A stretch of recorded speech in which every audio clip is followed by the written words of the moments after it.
Honeymoon time, you guys. Travel with us from Seattle, Washington to Rome, Italy. This is the longest travel day both Bradley and I have ever done. We've only ever gone to Mexico, so this was a big trip for us. As you guys know, we got married on the 18th, so we took a little over a week to kind of just soak it all in and just relax at home, especially hanging out with the dogs before leaving them again, which, by the way, this will be the longest I've ever gone without seeing my dogs, so I'm very sad about that, but they will be taken care of. All is good, but it is just sad. But we made it through security, and we did have a little extra time before getting on our first flight, so we went into the United Club. We both had a drink and also some food, and then it was time to get on our first flight. This was to Washington, D.C., and this was at 8 a.m. And I always tap the plane for good luck, but this flight was about 5 hours. I got some breakfast, and I was watching The Secret Lives of Mormon Wives, and I don't know if it was the couple drinks I had, but after I ate my food, I passed out through the whole flight, which actually was super nice because I needed some sleep. We landed in D.C., had a little extra time before getting on the other flight, so we went into the lounge again, got some food, another drink, and the food actually was really good. I was surprised. And it was time to board the big plane. This is huge. I have never been on a plane like this, nor have I ever had seats like this. We were in business class. This was the coolest experience. They had so many goodies for you, 2 different blankets, this little pack of just random little things you might need throughout the flight. And there was so much storage space. They had this little cabinet, and you could put water, skincare, your headphones, and they also had a divider. So if I didn't want to talk to Bradley, I could just close that. We both got some welcome drinks, and after we took off, they passed out these little snacks. So we had cheese and a salad. I actually thought that was like the dinner, but then this came out. This is salmon with potatoes and asparagus, and then there was even dessert.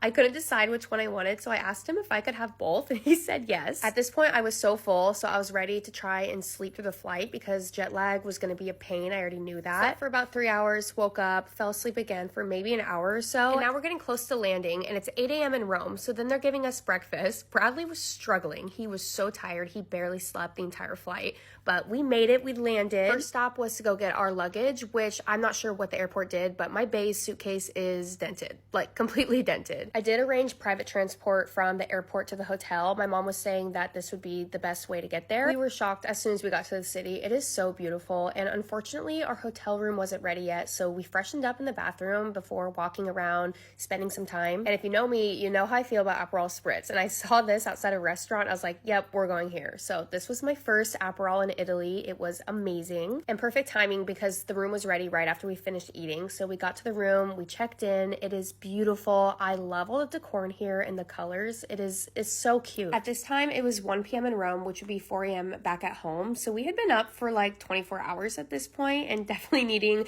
to take a breather and lay down for a second. But I'm so happy that we're here. I can't wait to share more with you. I love you guys.